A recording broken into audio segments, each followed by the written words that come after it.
Welcome back. We'll be working with bow pose or Dhanurasana today. And bow pose is the fun pose, one of my favorite postures, but for some it's not so favorite for a number of reasons.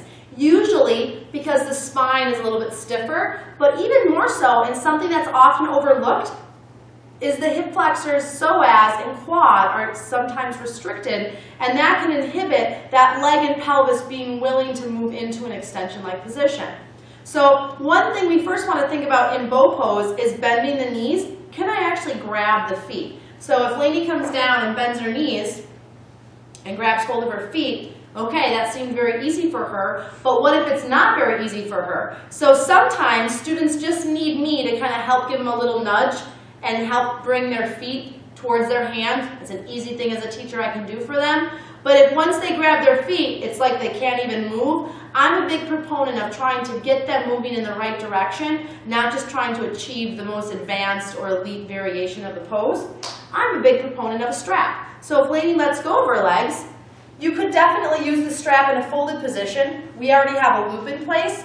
So she can stick her ankles in the strap and then simply grab the strap so that when she's ready to push back and up, she'll be pushing her feet back, letting her arms lengthen, and now she can come up off the floor with what I call the go-go gadget arm. She now doesn't have to strain to grab the ankle. She actually has some lift up and using the back body without being limited by those short, tight front body muscles. So slowly bring yourself down. Easy fix, and it's such a powerful fix for so many people. And so I would suggest as a teacher, if you know you're going to do bow pose, have people already set up a strap with a loop and have it next to the side of the mat. So when you come down into the pose, they can easily grab it and slide it on their ankles, or you can hop up and grab that strap if they need it, and it's already set up. You don't have to waste time, and class can keep moving. But since Lainey can grab hold of her ankles, a couple things with grabbing the feet. I really encourage my students to grab the ankle with a flexed foot. Reason being is when they grab the tops of the feet, they really create a lot of overstretching in the front of the foot. And although it may feel good, usually you're feeling the strain, not a stretch of a tight muscle. So really important to grab the ankle and let more of the extension be in the hip flexor and the quad than the top of the foot. So if they're struggling again and only grabbing the top of the foot, that strap, even if they're holding right behind the ankle, is such a powerful tool and one that will surely increase the value of this pose. So since she can grab hold of the ankles, we also want to think about where the knees go. A lot of people, because the quad and hip flexor are tight, splay the knees open to get more height. Really common variation. And I look for that often in students, and I try to encourage them to point the knees straight back. Again, they may not get as high, but we're finally stretching the right muscles, and that's what we're looking for. So another really important thing. Another reason why we don't want to splay the knees is now your femurs are jamming in on the sacrum, which can create a lot more harm than good, especially for women, since we have a lot more mobile pelvis. That can often create a lot of SI joint discomfort, and we want to stray away from that.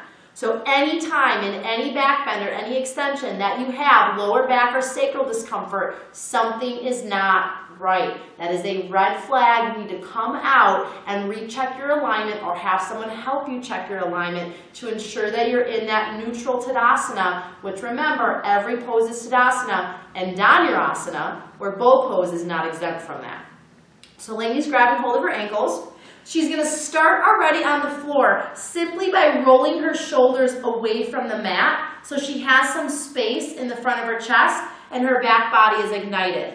I like having students press back and then up versus just coming straight up, and that just really seems to protect the back a lot more, and they can focus so much more on opening the front body, which in our culture, we get so much of this that all of a sudden we're taking the same posture into bow pose. And you can see that often in the shoulder. The shoulder will be hunched and rounded forward. Again, another reason to use a strap, so they can get that openness and get that external rotation on the shoulder, which is the direction we're trying to move in. We'll be lifting on the exhale so we can use that core strength to help bring ourselves up off the floor. So inhale to prepare. Exhale, push back into your hands as you lift. So you notice that Lainey lifted her thighs first. I'm actually going to have her come back down and just lift her upper body first. So nice deep breath in. Press into your feet, Lainey, or into your hands, and bring just your upper body up off the floor. Relax your shoulders. Now, as long as she can maintain the height of her upper body, she can pick her legs up off the floor. Do you feel more solid that way? Awesome. So then that way she's using all of her spinal muscles and not letting her lower body dominate the extension of her upper body. She's doing a great job with keeping her knees pointing straight back. I can see that right leg trying to go higher than her left leg. There we go. And I like to encourage 5 breaths at a minimum. 10 is really a great way to work with it. And then slowly inhaling, exhaling, bringing it down nice and slow. Release the legs, turn the head to one side. I love working with Bo in the 3s. Sorry, that's 2, 3s. Typically, I will work with Bo the first time, 5 breaths. The second time, 5 to 7 breaths. And then the third time, I'll let my students work on their own, 7 to 10 breaths. That way, they can really focus in on their breathing, and I may offer some cues along the way, but it also gives me as a teacher time to go around the room and help the students that may need more one-on-one time without disrupting the flow of the entire class. So as she comes up now, a second variation, I'm going to actually have her grab from the inside of the ankle. Now, I'm a big proponent of this variation because it instantly puts the shoulder into the right rotation, that external rotation. So when she draws the shoulders open and pushes back into her hands with her feet, it may be more challenging, as you can see, but do you feel a bigger stretch? She feels a much bigger stretch on her pectoral attachments, which is not always an easier variation, but we're really getting into the right muscles. Remember, less is more. And then if she chooses to bring her thighs up, great, but it's not going to sacrifice her upper body. Let's just go 3, lengthen the back of the neck. 2, inhale. Exhale, lower yourself down, release your arms and legs, turn the head to one side. Great job. So she has a lot of variations to work with so far. The strap, hands on the outsides, hands on the insides. And now the last variation is what I often use to prep for up bow, or some people call it wheel. And this is an overhead grab. So I'm going to strap Lainey's ankles. The same loop that we worked with previously, about 1/3 of the strap length. And then Lainey's going to face plant into the floor and grab hold of the strap. Walk her hands as far back behind her as she can while she's on the floor. Notice how her feet are pulling in, totally okay.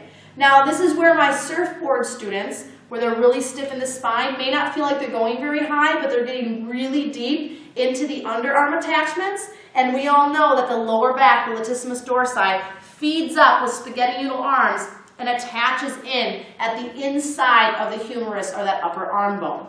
So we're going to let the feet literally do all the work. We are not pushing the feet up, we're pushing the feet straight back. So nice deep breath in, and as you exhale, Lainey, push your feet back to lift your upper body up.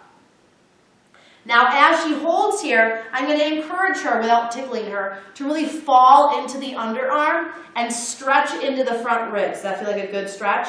Awesome. And then keep using her exhale to keep dropping her front body out as she pushes her legs back to create that open space. Basically, trying to open the line of up bow or wheel so she feels so much more successful when we move into it. To come out, nice deep breath in, and then again slowly letting the strap out as she lowers her body down. Depending on how people have a handhold, I like to work in 3s, so if I'm going to commit to this, we're going to commit to it. I may have them change their handhold because there is a slight different position of the shoulders if they're not directly hand over hand, which Lainey would alternate then. She could go that 3rd time to the tighter side, whichever one felt more restricted, to go back to that arm hold. But then if I would have my students flip over for up bow, now they have the underarm, the hip, the spine all warmed up and lengthened, where they're going to feel so much more successful in up bow than they would if they're just kind of coming cold turkey into it. Even if the body was warmed up through practice, was it warmed up the way to really ensure success in the right way? Great.